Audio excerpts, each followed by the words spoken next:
Apple Vision Pro is sold out on pre-sale in less than 20 minutes and it appeared in stores this Friday. The question is, how did they manage to create this crazy desire for a quite expensive device? And why is PlayStation VR 2 selling that bad considering the hype over Apple? So in this video, I will explain 3 completely different visions Apple, PlayStation and Meta offer for the future of VR and uncover the secret behind Apple's genius tech branding. My name is Lisa, this is Stolbova Brand, and we'll start with the challenge. If I'd ask you to promote a chocolate bar, this wouldn't be a challenge for you. It's quite straightforward because everyone, even little kids, know what it is and want it. But VR technology is another story. You've surely heard about it, but only 18% of Americans own a VR headset, and even fewer can say VR is a part of their everyday experience.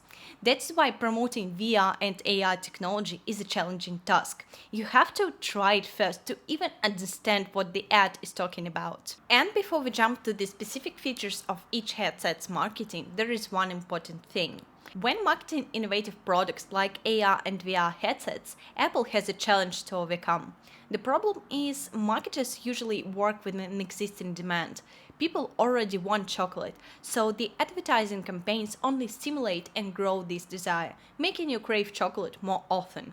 But when it comes to innovation, we have to deal with something brand new that has never existed before.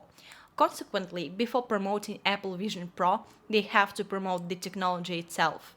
Innovators like Apple always work with 2 marketing funnels, one for the technology and the other for their product. And the main goal which Apple managed to achieve is to raise awareness of the technology, normalize it, and create a demand. Apple has created their own worldview where the demand for VR tech already exists and only one specific product suits it the best.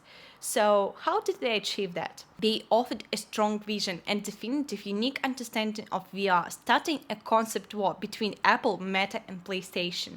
Now each company has to offer their own different visions and definitions of what this VR technology is. So let's see. First we'll take a look at naming, because what companies say about their headsets translates the essence of their vision for these products.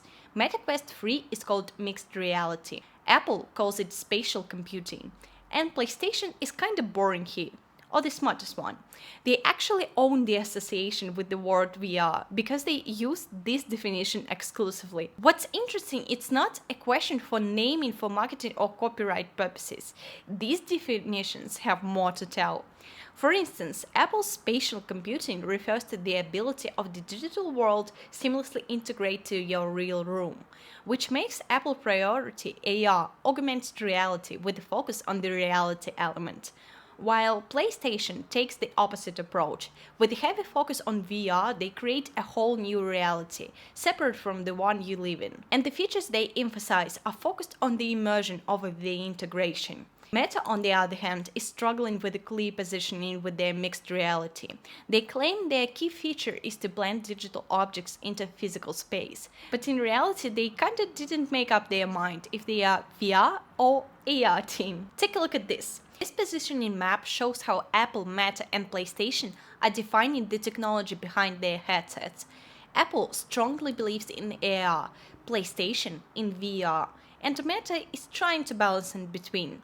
This map also shows the position these companies take in their relationship to reality. And here's where it gets really interesting, because this ideological war of AR and VR resembles the philosophical dispute between materialistic and idealistic schools from the ancient times to the 20th century. So here's what I mean. Since the times Plato wrote his dialogues, philosophy has been wondering what came first, matter or consciousness, reality or idea? And this question rises again, but this time with a twist. What's more important, physical or imaginary world, reality or virtual world? And that's how companies answer that. Apple believes that our physical world matters more as it has originated the virtual one. The features Apple promotes translate this idea. Look, they literally say, when you put on Apple Vision Pro, you see your world and everything in it. which is kind of basic feature of your eyes without the headset. But I assume Apple has conducted a meticulous marketing research where they have learned the most common concerns their audience have about using headset, such as being disconnected from the outer world, feeling isolated and detached from reality. That is why these features with projected eyes, photorealistic avatar for the calls, and the ability to see people around is so important for Apple. This device's mission is only to enhance the beauty of the world around you, to integrate technology in your everyday life without replacing reality. And that is why features like digital objects casting shadows and reacting to light are so important. It allows familiar apps to easily blend in your familiar surroundings, making the adoption of this innovative technology as easy as possible. Apple basically promotes that AR has always been there, and it's not crazy futuristic and is exactly what you have always wanted. That is how you create a demand for an innovative product among the mass audience. By the way, subscribe to the channel for more marketing insights about favorite brands. PlayStation takes a different approach here. First, they believe virtual reality is superior to the physical one. They promote full immersion, the perfect escape from the real world, to a more interesting one. That's funny how PlayStation uses the same word as Apple, realistic, but the meaning is entirely different. While Apple implies that realistic images feel integrated in the interior of your room, PlayStation is more about recreating natural responses and feelings somewhere else, in the digital world. And it is emphasized through the focus on the gaming footage in their promo video. There are 0 people appearing in this trailer, while Apple's promo is solely built around people using Apple Vision Pro in different settings.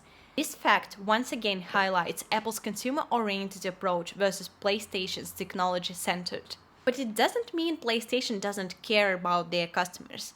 It's just the different language they communicate, since PlayStation VR is a niche product tailored for the gaming industry and the specific preferences of gamers. That is why they focus on the digital experience coming to life and demonstrate this using 3D models. It's interesting how accurately they convey the haptic feedback sensation via these illustrations, as well as the adaptive triggers and spatial audio. PlayStation, however, does not focus on technical details of how it works, they just promote features that create ultimate gaming experience. The most important part of the PSVR 2 promo is visualization, helping gamers to live in this sensation and imagine it. Thus, PlayStation offers you a perfect escape from reality, combining physical sensations and the digital images for the full immersion. PlayStation. Meta is once again somewhere in between in terms of positioning and advertising techniques. They claim to blend the digital and physical world together in their mixed reality. And in the first part of their video, they actually show real people interacting with virtual objects, playing partially immersed. But after they spent some time showing technical features of the product, they somehow turn into a PlayStation VR 2 ad, emphasizing full immersion and diverse collection of games. Well, it's not fully about immersion, I would say, nor about integration. That is why Meta is lacking competitive advantage in terms of the concept itself, and they gain it by dropping the price. And before we wrap it all up, there is one more thing about Apple's strategy that caught my eye. One more thing. Apple always simplifies innovation to the point when an average Joe could just use it without any tutorials, guides, or anything like that. Remember the first iPhone presentation where Steve Jobs introduces the ultimate pointing device, your finger. And they take the similar approach now, presenting Apple Vision Pro. It works like magic. It's like magic. It's like magic, they say. The beauty is in simplicity. So this tagline was absorbed and retranslated in countless reviews and unboxing videos. But there's more. Recently, Apple published an interesting video about the production process of Vision Pro, not so typical for a tech company. But this type of video, called savoir-faire, is a typical attribute of luxury fashion industry. Luxury brands like Dior and Chanel constantly publish these making of for their haute couture and jewelry collections, highlighting the artisanal nature of their products and the beauty of craftsmanship. Apple does something similar, but there are no artisans in this video. Everything is done automatically, highlighting the level of advanced technologies used to create this magical experience. I have a video explaining why Apple is not a luxury brand, but there was a moment when it could have become one, so let me know in the comments if you would like to learn about that. Although Apple promotes their Vision Pro as something just ordinary in use, they do not forget about the other side of the coin. High tech for the sophisticated users who value complex technology behind something as simple as magic. In summary, there are three main concepts competing for the right to define the future of AR and VR technology. The one, believing reality is more important and superior to the digital world. The other, offering a whole different world that dominates reality, bringing physical experience to the digital world. And the one in between. What concept will win? Share your thoughts in the comments. Thank you for watching this video. Do not forget to like and share if you learned something new today. Subscribe to the channel for more deep dives and interesting stories about favorite brands.